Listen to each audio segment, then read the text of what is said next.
ladies and gentlemen, and welcome back to another episode of Game Chat. Thank you guys for sticking with us. Thank you guys for also shout out to you guys for helping us hit a certain benchmark we've been trying to get for a long time.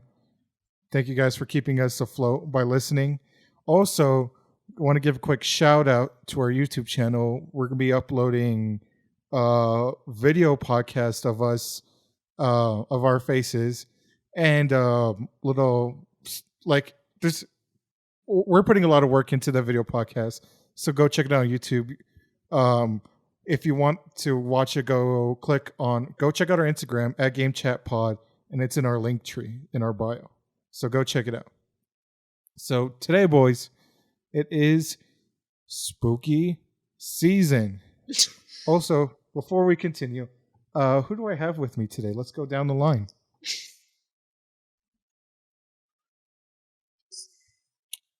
Who wants to go first? It's Spooktober. Is this a game show? Spooktober. It's not. No. I'm here. Elite is here. Shout in out the house. Shout out Germany. First things Shout first. out Germany. I'm surprised Brunner didn't do that. Anthony in the house, ladies and gentlemen. We'd love to know who this Germany guy is. Hit us up on Instagram. Send us a message. DM us. We'll bring you on the show. I agree. For a special guest. Call it Germany episode.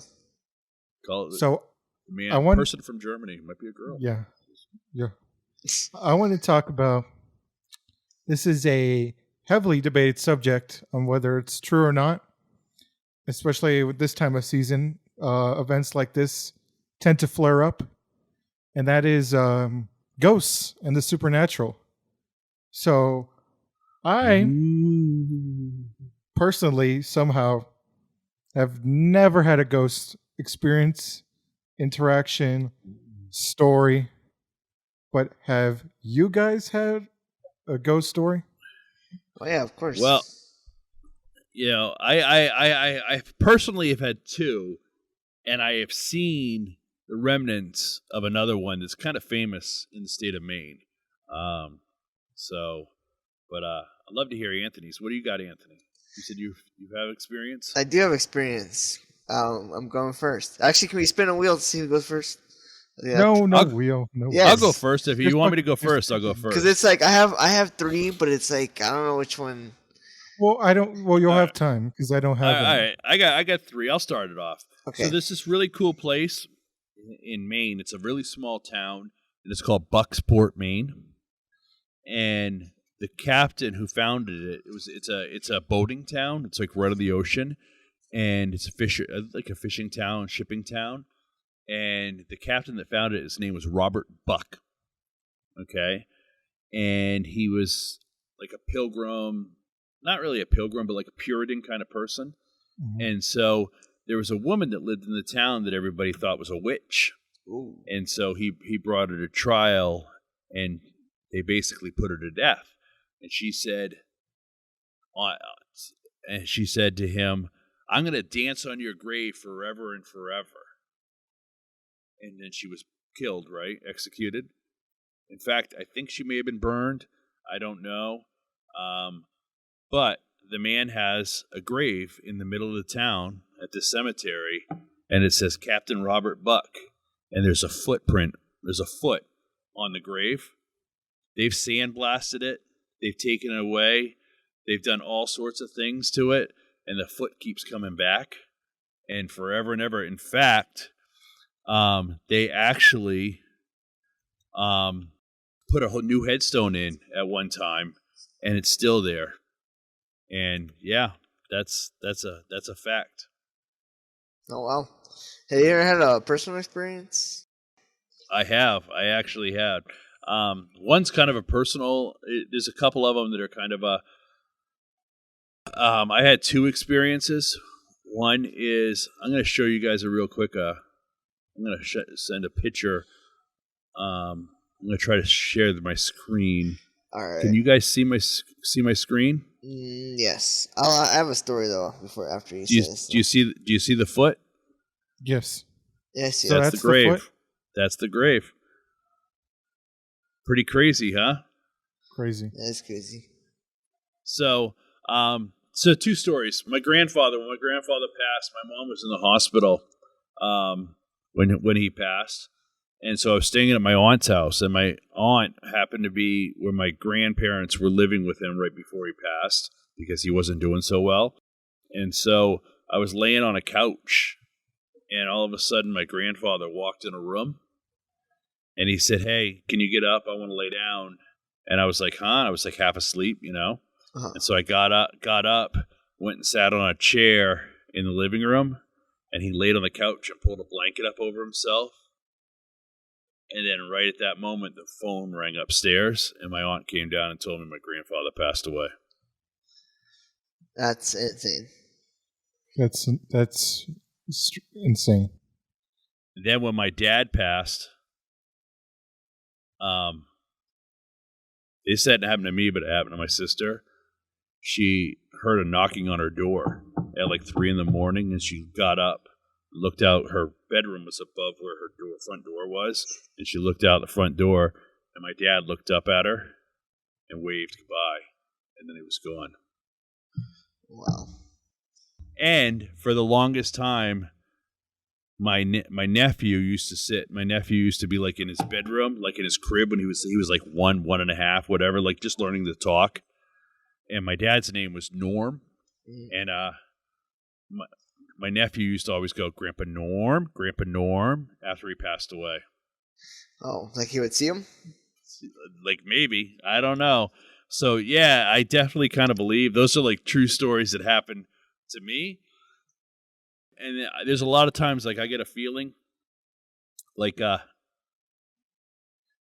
get a feeling a lot of times that when I start to think about my dad, I get a feeling a lot of times that he's here with me. Like it's just kind of weird. Like I'll smell something, or I'll open up a cupboard and there'll be like a can of sardines or some weird random stuff, something that my dad liked. I'll never notice it otherwise, but then I notice it. So yeah, it's definitely feel the presence. I haven't really felt it since my mom passed. I kind of wish I did, but I really haven't. But definitely believe, man. How about you, Anthony? Oh yeah, I believe. I believe. We had this house. It was haunted. It was like back then. So it was like a 2-story house. It was out in a desert, and it was nice. The last owners converted the garage into a living room, so it was like 2 living rooms. And like when we first moved in, strange things would happen. Like pantries would be open, dishes would be out.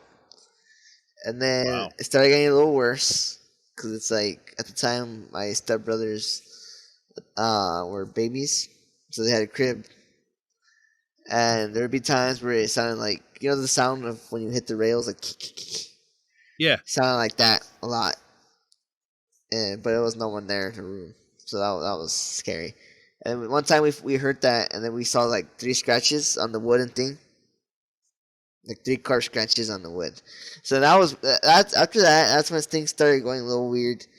So the first weirdest thing the one that's like still blows my mind. It's funny because me and shout out Josh, he was there for this. Josh, my dad, my stepmom, we were there. We all saw this live. It was like straight from a movie.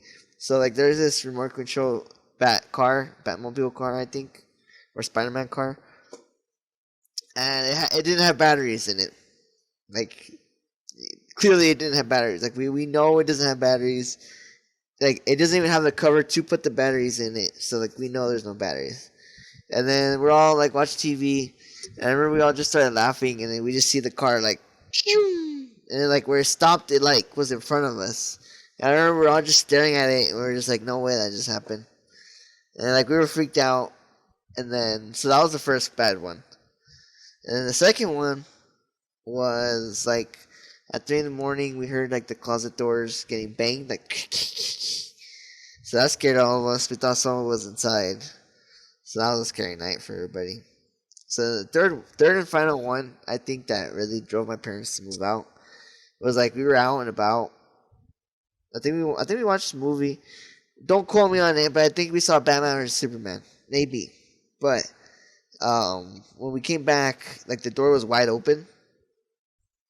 Like the front door was wide open and all the lights were on, but like nothing was stolen. And it was just weird because we locked the door too, and just something opened it. I don't know. It was crazy. That was the most active house I've ever had. I mean, I've had more. I'll share those stories right now. But it's like, yeah, that was a scary house, honestly. That's crazy. It's weird to me because I heard a friend of mine one time told me that you know how like in movies they always make it like midnight's the time, the witching hour, and technically I guess it's 3 a.m. And it's kind of weird that you said that. When you said that, I was like, whoa, because that's when really like it's supposed to be the most activity. I don't know why that is, but it's funny. Like if you do you remember in The Conjuring? They used to wake up every night at 3:03. They'd wake up at 3:03. The clock would go off. And in the Amityville Horror House, the same thing happened at 3 o'clock. The guy would wake up. He would wake up every morning at 3 o'clock. And there's a lot of times like I'll wake up at 3 o'clock. Oh yeah. I don't know why. I don't know why I'm waking up at 3 o'clock. And usually I'll just roll over, get a drink. I always fall asleep with a cup of water by my bed. And take a drink of water, and I go back to sleep. Yeah, but it's kind of funny is that happens a lot, and I don't know, man. I totally believe that there's definitely a presence, but nothing ever happened to you, Brunner? Yeah. Well, I was thinking, because I've never had experiences from deceased loved ones. My grandfather, my dad's father, he died before me and my brother were born. So like we never got to meet him. Nothing happened. And then my grandmother passed away not too long ago. Nothing happened. My dad was close with her. Nothing happened. No. But I was just thinking of like, of something closely related to like something happening. And I think my grandma told me one time that because we used to live in McAllen and I was like 2 years old. And she said that place, there was something in that place, but not really. She said like she thinks there's like a woman figure, like a female figure. Because she said one time, like, she said she thinks she might have like seen something. And then another time that because she used to like she was our nanny basically, so she used to take care of me and my brother. And then she said that like she left me alone for a little bit, and then she came back and I was somehow on the bed, and then the bed wasn't just like a regular bed, it was like one of those big elevated tall beds, like a loft bed. Yeah, loft bed. So it's like, how could a 2-year-old get from the ground to on top of the bed?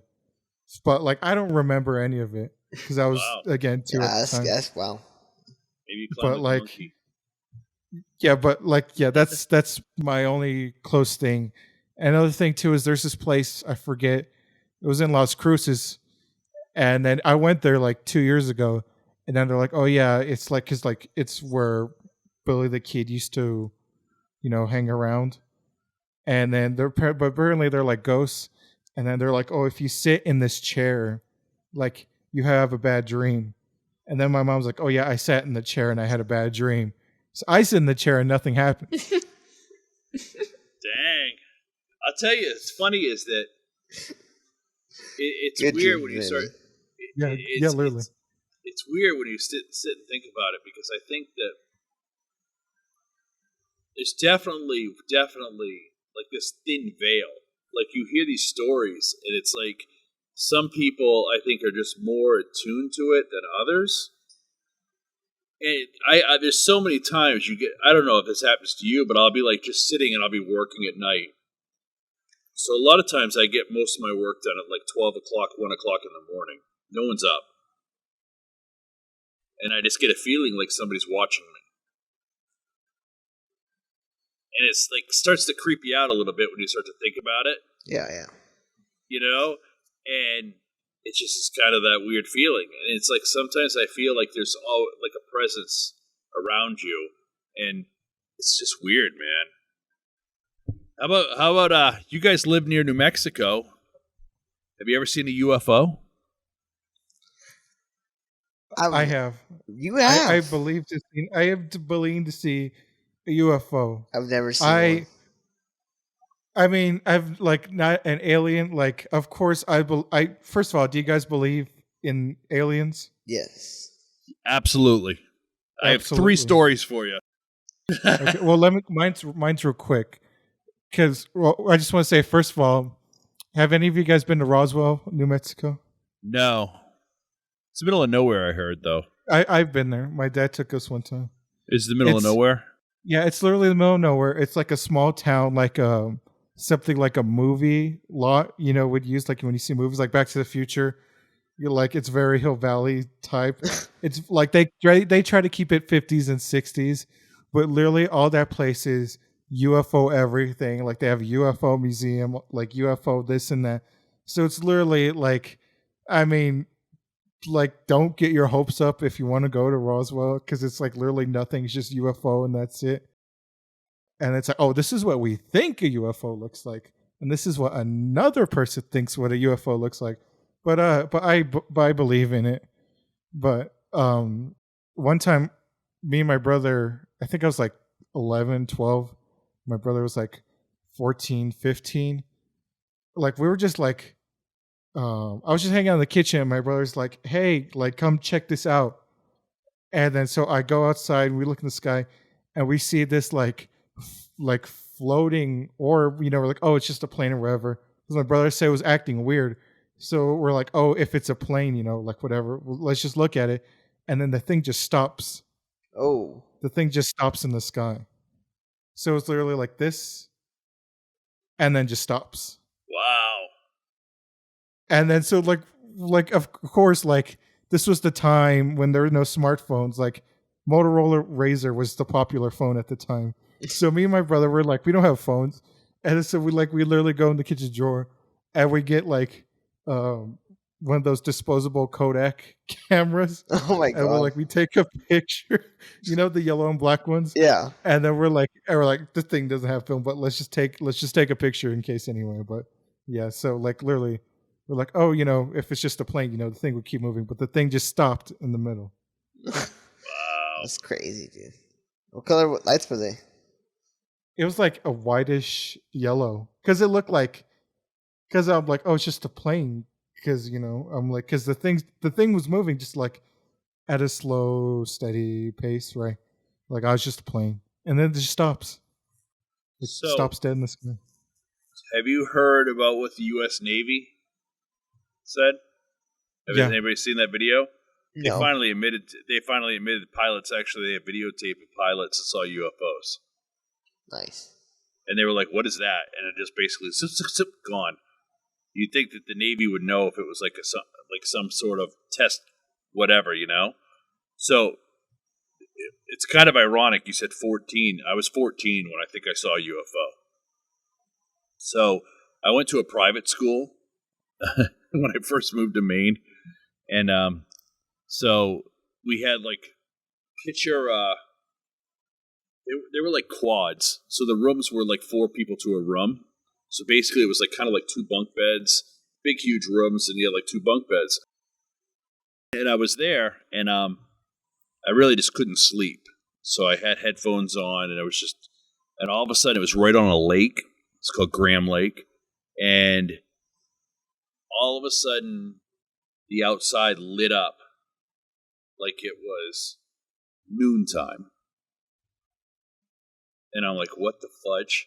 And so I go over to the window, and all I see is just this massive white light, like on the lake. And then I look up, and I see red, blue, purple, like all these different colored lights. But they were shaped kind of like picture, like almost like a diamond. You know what I'm saying? Yeah. And so you had like a circle kind of going around here, and then there were circles like lights. And it sat there for about a couple of minutes, and I was starting to get like freaked out. And then it just went shoom, was gone in like seconds. And so, but I didn't hear a helicopter. I didn't hear like propellers. I didn't hear plane. I didn't hear jet engines. It was just silent, and it was gone. And then it was pitch black. Then, so up in the Northeast, we've had actually two very, very famous sightings of UFOs. So there was this couple. I'm going to share my screen with you, and their name were Betty and Barney Hill. And Betty and Barney Hill lived across the border in Portsmouth, New Hampshire. Do you see those two right there? Yeah. And they were coming home one day down the Kangamangas, which is up on Mount Washington in New Hampshire, and they were coming down Route 16. And all of a sudden, in the middle of the road, there was a flying saucer sitting there. It stopped their car, like electronically, the car stopped working. This is back in the 60s. And they basically said they were abducted. Next thing they know, it was like the next day, and they were in Portsmouth, New Hampshire. They were home, which is about 60 miles away. They don't know how they got there, and they had like scrapes and some weird stuff on their body. Right? And then they started having bad dreams about little green people. And they both were having the exact same dream. And I've always believed the story because, as you saw in the picture when I showed it to you, Betty and Barney, picture this in the 1960s. He worked for the post office in Portsmouth. And she I forget what she did. But she was a white man married to a black man. I'm sure she didn't really want to bring too much attention because it wasn't socially acceptable, really. Can you say that again? She was a white woman married to a black man. And so I'm sure they kind of lived their lives where they probably didn't want to bring a lot of attention to them. You know what I'm saying? But they were on national TV and everything. And that, what I just showed you, that came off the History Channel. That's how significant it was. Then, in 1960s, I didn't look it up, but I remember it because I remember our teacher telling us one time. There used to be a famous Air Force base in Maine called Loring Air Force Base. It was huge. And it was one of the most significant air bases because it had nuclear weapons and it was the closest air base to Russia. Okay? So it was like one of these places where B-52s, basically that's where they were. If they had to go, they were going to go scramble and go. And so one day, the United States went to DEFCON 3. Do you know what that means? DEFCON 1 is where we sit right now. Right now, we're not at war with anybody. We're DEFCON 1. DEFCON 4 is all-out nuclear war. Okay? And then there's a 2 and a 3. We got to DEFCON 3 because an unidentified flying object flew across the Air Force Base and hovered and stopped right above a nuclear stockpile. Damn. And they had pictures of it, et cetera, so forth. The base went into full scramble, and they thought it was like Russia or somebody at the time, you know.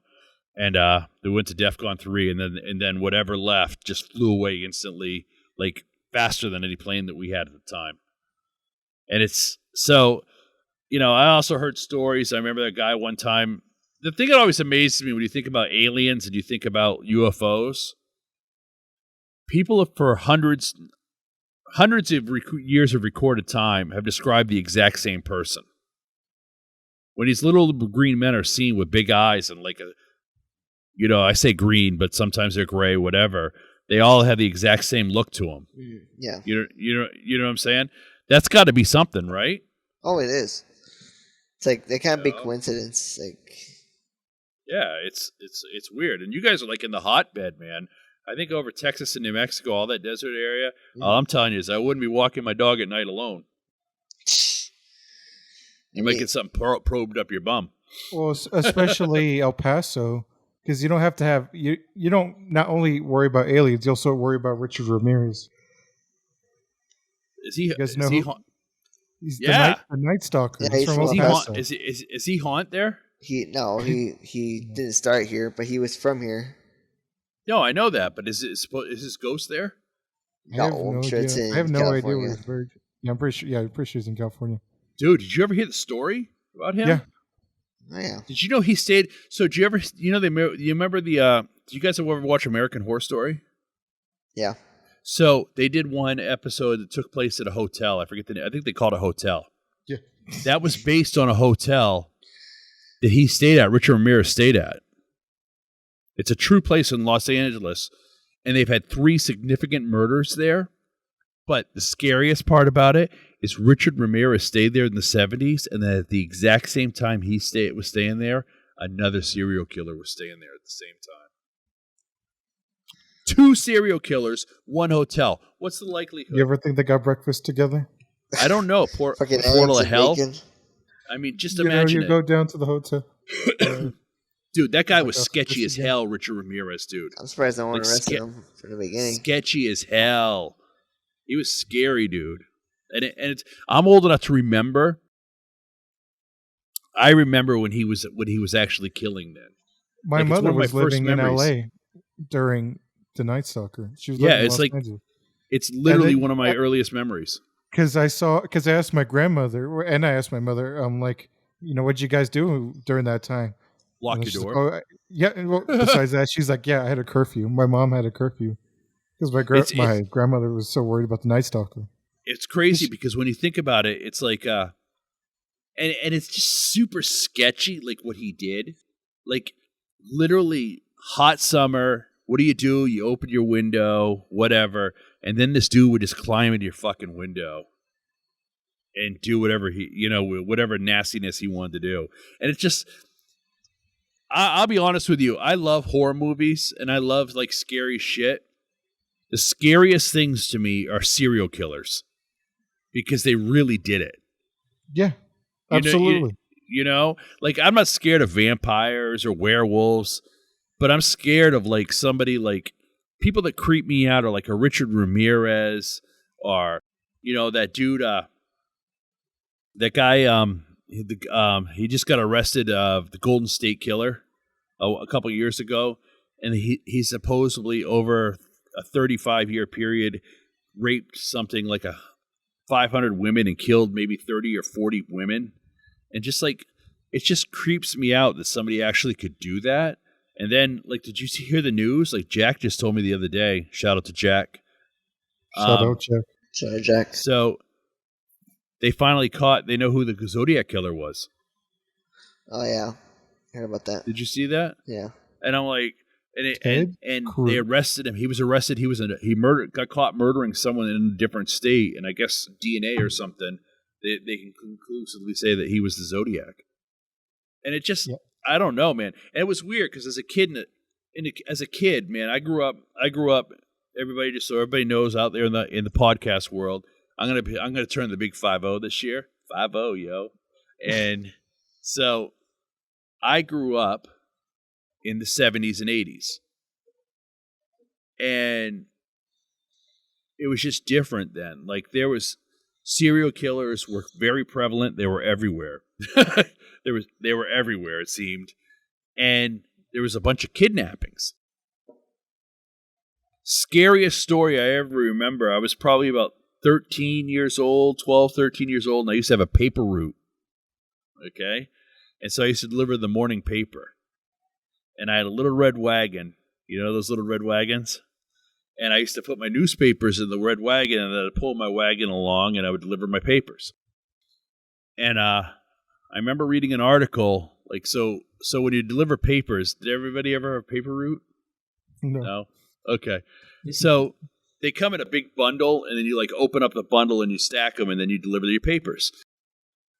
So you get to see, literally, I don't know, I think I had, like, 120 customers. So it's 120 times I got to see the front page, right? And to this day, I vividly can see that front page, and it showed a little red wagon, and it showed newspapers, and it said, "Whatever happened to Johnny Gosh?" And it was about a boy in Iowa that got abducted delivering his newspapers. He was 13 years old. Dude, you want to talk about scary? Hold on. So I'm delivering my damn papers with a little red wagon, 12, 13 years old. And so for a couple, it was so scary that for a couple weeks after that, probably, I say a couple weeks, it must have been probably a couple months, my dad would drive me. He started getting up early and driving me because they were worried that, and this kid was abducted in like Davenport, Iowa, which is basically as homogenized as you can get. You want to see some scary Google whatever happened to Johnny Gosh. And it is, dude, oh my God. It just is freaky, freaky, freaky. We remember Mindhunter. Yeah. I forget his name. That serial killer in Georgia. Do you know? Oh, what I'm yeah. talking about? Yeah, his name Wayne Williams. Yeah. I always want to ask, we have on the show, we have a mutual friend, Sean.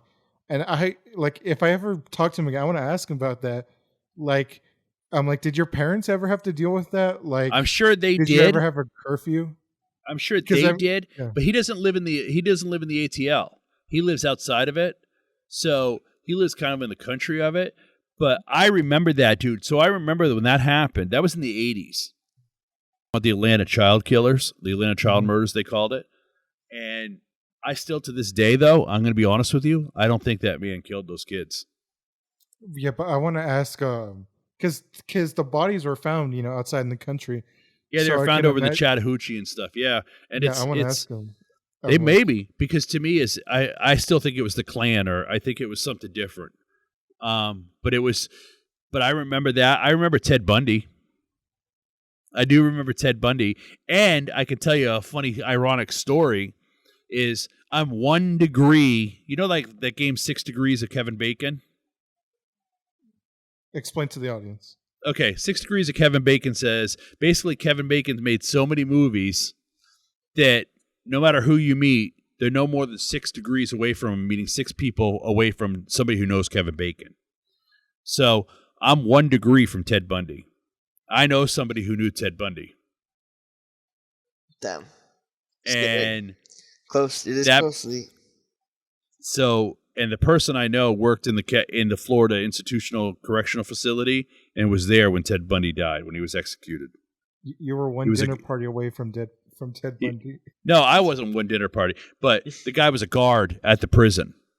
And funny story, if you ever look, so Ted Bundy, so he went all around. I bet you that man probably killed over 500, 600 women. He was literally all over the place. So one day, this lady was hitchhiking, and she got picked up in a Volkswagen, and she was going to a party, and the guy's like, "Hey, where are you going?" She goes, "Hey, I'm going to a party." Da, da, da. He starts to give her a ride. She starts to get like a really creepy feeling about the guy, right? She looks over, and she notices there's no handle on the inside of the Volkswagen. So she starts to get a little bit creepy because she's from New York, and that's just the way they are in the city. So they come to a stoplight. She reaches out, opens the door, jumps out of the car, and runs. The guy tries to chase after her, eventually stops chasing, and she runs off and does her thing, right? That woman was the recording artist Blondie. You know who Blondie is? Yeah. And the guy was Ted Bundy. I never knew that. Yeah, I never knew that story. Elite, that's funny. You said earlier that like your genuine fear is serial killers, because senior year of my high school, I was in English class, and we always have this like it's called bell ringer. Like, you come in and then there's an assignment you have to do. Yeah. And we had to do in our composition book. It's like, what is a fear that you have? So people are saying like heights and spiders. I put serial killers because like you said, they happen. They're real. They exist out there, and especially because Anthony can back me up on this. Like seeing movies like Texas Chainsaw Massacre, where like they literally break down in the middle of nowhere. Those places exist where they're like abandoned little houses and little gas stations. So like going Ruidoso, or like literally, I remember I'm like, oh, please don't break down here. Like I could literally tell you, like I made a Oh. joke one time, and it's strictly a joke. Is if you ever want to get rid of a body, all you have to do is drive to northern Maine, or you have to go to Texas. There's literally places in northern Maine. Do you know what the name of the towns are? Township 26, Township 35. They don't even have a friggin' name because one person might live there. And all it is trees. Okay? If you wanted to get rid of something, that'd be a great place. Or, exactly like you said, I've drove across Texas before. And you go to those places that, like, when you see that sign that says, last gas station for 150 miles. Yeah. You're like, oh, shoot, this is not where I want to be. So those dudes do scare me because they are out there. I remember seeing, I think it was either Mindhunters or it might have been a show like that. They said at any given time in the United States of America, there's 26 serial killers. And that's just what the FBI knows about. Here, let me look up how many active serial killers there are right now. And it's just kind of scary when you think about it. But to be a serial killer doesn't necessarily mean, remember they said in Mindhunter, the definition of a serial killer is somebody who kills three or more people over the period of 2 or 3 days. It had to be 2 or 3 different occasions. So, I mean, they may have just killed 3 people, which is still horrible. Do not get me wrong. But not everybody is like, a Richard Ramirez or, you know what I'm saying, Ted Bundy or these, Otis Toole. I mean, that's another guy. You want to get freaked out? Look up that dude. So Otis Toole, years later, makes a confession on his deathbed. And he says, I killed Adam Walsh. Who's Adam Walsh? And Adam Walsh is, anybody my age is like, Adam Walsh is the reason the kids got put on milk crates and milk cartons. Adam Walsh's dad is the guy who started America's Most Wanted. And Adam was a little boy that was, think about this. Mom has to run into Sears one day because she wants to buy a lamp. And so she goes to the lamp section, and Adam's like, hey, I want to play the Atari. I want to play the video games with the big kids. There's big kids over here, right? Oh. How many kids walk into a mall or wherever? Back in the day, that was like what you did is you'd go in a store, and everybody would want to see the new video game, and that's the only way we could see them. So your parents basically used it as a babysitter. Go over here. So a couple of the big kids got in an argument about who was going to play next, so the mall security kicked everybody out. So Adam was like, okay, and the mall security's like, go. So he goes outside. That's the last time anybody saw Adam Walsh alive at 12 years old. They found Adam Walsh, or I should rephrase that. They never found Adam Walsh. All they ever found was his head. Really? And they found it like 3 days later in Vero Beach, California. And that's when all the rules for like missing and exploited children started. And a lot of the kidnapping rules, his parents really, really, really pushed for like legislation.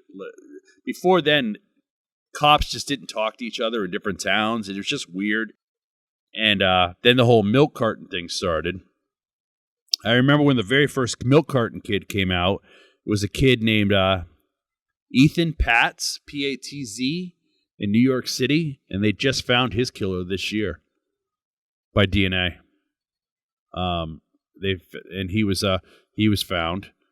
And then I remember another one. I mean, dude, this is so scary that I can remember all this like distinctively. I remember a girl being kidnapped.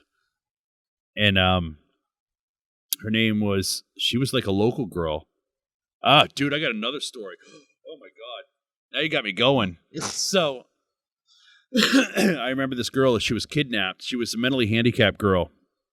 Her name was Tammy Belanger, and and if anybody knows any information about Tammy, that'd be great. They've never caught the person who killed her, and they have a great suspicion who it was, but this girl was walking to school at 12 years old one day, never seen again.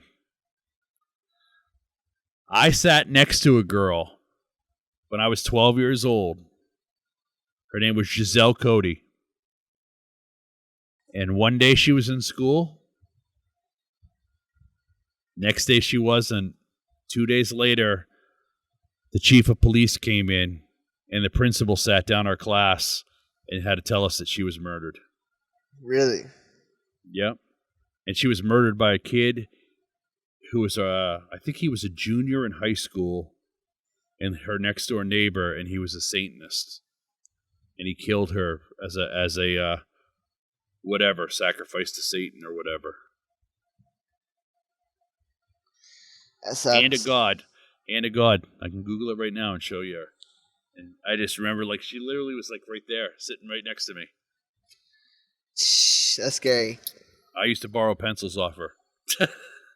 That's scary. And she was super, super, super, like, one of the nicest kids you ever... Like, she always was happy. Like, one of them kids that was, like, always happy. Uh-huh. You know what I'm saying? Like, big strawberry shortcake. She loved strawberry shortcake.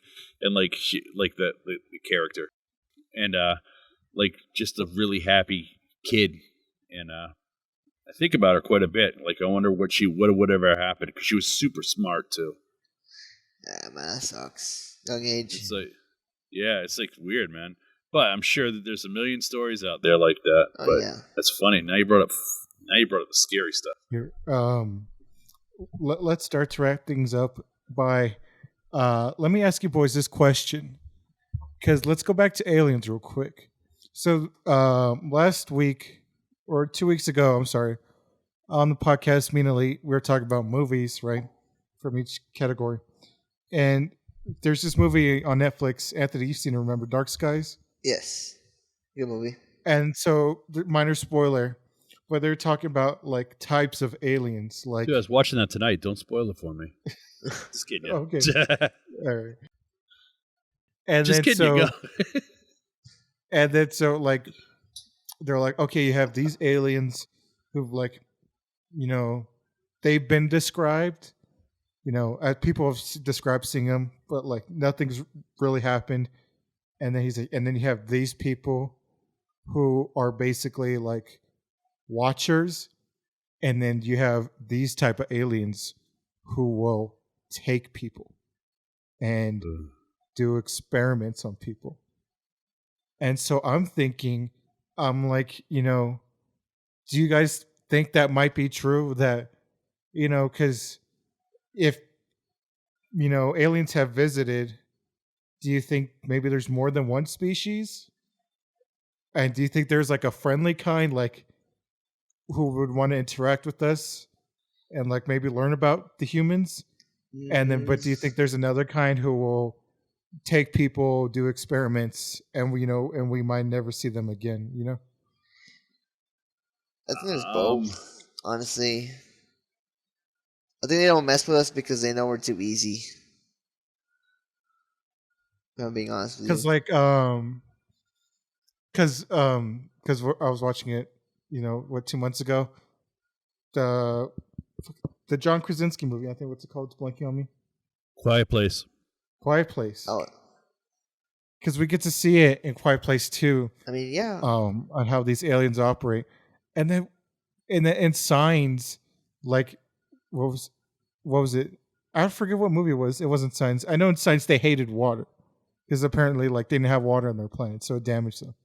But there was another movie where it's like they want to take the water, and then World of the Worlds. Shout out World of the Worlds. I love that. Where like they would take humans, kill them. And I think they used them for fuel or something. I didn't read the George Orwell book, but I just love that concept of you know, aliens. Like if they were to come to Earth, how would they interact with us? You know. You know, I think it's funny because I think about it. You know, I mean, it's not like the thing everybody says. Like you think about Thanos. You know, his whole thing was he basically just depleted planet after planet after planet. And I think that some of them, you know, I honestly don't know. Like, maybe some of them are explorers. Maybe some of them want to know what else is out there. Maybe they're in a totally different galaxy. We know scientifically there's our galaxy. Yeah. And then there's thousands of other galaxies. Okay, so what if there is like this whole secondary mirror, kind of like Bizarro, like in DC Comics, it's Bizarro in the current one, you know? Maybe there is, And I remember seeing a guy speak one time in New York City. This guy spoke at I forget where it was. It might have been a coffee house or it might have been a bookstore. And he was talking about a book he wrote. And it was about aliens. And he believed he was talking about how basically we live our lives and then we resurrect as something else and something else, something else. And then somebody asked the question of, well, how can that be if everybody stood up and died? There's been more people die, blah, blah, blah. And he goes, oh, that's so human of you to think that you guys are the only ones in the universe. And it just made me think. I've always thought that in my head of like, it's a pretty big universe. Yeah. We barely can get as far as Mars. Like, it takes us to get a picture. We finally got that little, whatever you want to call that little boat or whatever. I mean, not boat, but a little... The rover. Rover to Mars, okay? And that took years to get there. And then when they take a picture, it takes something like 3 years to get back here before the picture can travel back to here. You know what I'm saying? And it just made me start to think of, wow, there's a lot of planets beyond Mars. It's just, who knows? Yeah, for real. And maybe they do have advanced technology. Maybe they do have things that we don't even know about because they might have elements that we don't have. You know, that they're planets made up of different substance than us. But as long as they don't probe my bum, I'm okay. You do you. You know? And it's like, but it's kind of scary if you think about it. Yeah, it's scary. I got scared thinking about that, yeah. I think, if like, let's just say we ever get to that point, that humans get to that point of like, go traveling to different galaxies, right? How will we, try and interact with, if there's life there, how will we interact with them? What are you talking about, man? We can't even go to Europe as Americans. They don't even want us. Yeah, I'm not sure how we would interact. Will we abduct them and grab them, open them up? It's like, how will we interact with that? How will we, what are we going to do when we get to that point? But that's a long time for me. That's a long time away, but it's funny if you think about it. Like I don't know how it'd be like on different planets, but you think about like cultures in our world, just on Earth. We could probably drop people in places, and they would just be like, I don't even know how to get by. Like I couldn't even think about it. Like you guys are like kind of in a unique place because of where you're located. So I think of like El Paso. On one side, you have very conservative, Republican, Texan people. But literally less than, I don't even know, what is that? How big is the Rio Grande? 500 feet wide? You know what I'm saying? Then you have Juarez, Mexico, which is basically as crazy as it gets. I mean, anything you want is in Juarez, Mexico. Yeah. You know? And it's like, literally, my picture of Juarez is like, you go across the border, there's some guy standing there with a Corona and be like, hey! Just like, you know, like, welcome to Mexico. And it just seems much more different than El Paso. You know what I mean? A little bit, yeah. It just blows my mind. Now, I'm sure that's probably a little bit of a stereotype, but still is kind of funny. We couldn't go, I don't know how aliens would get along.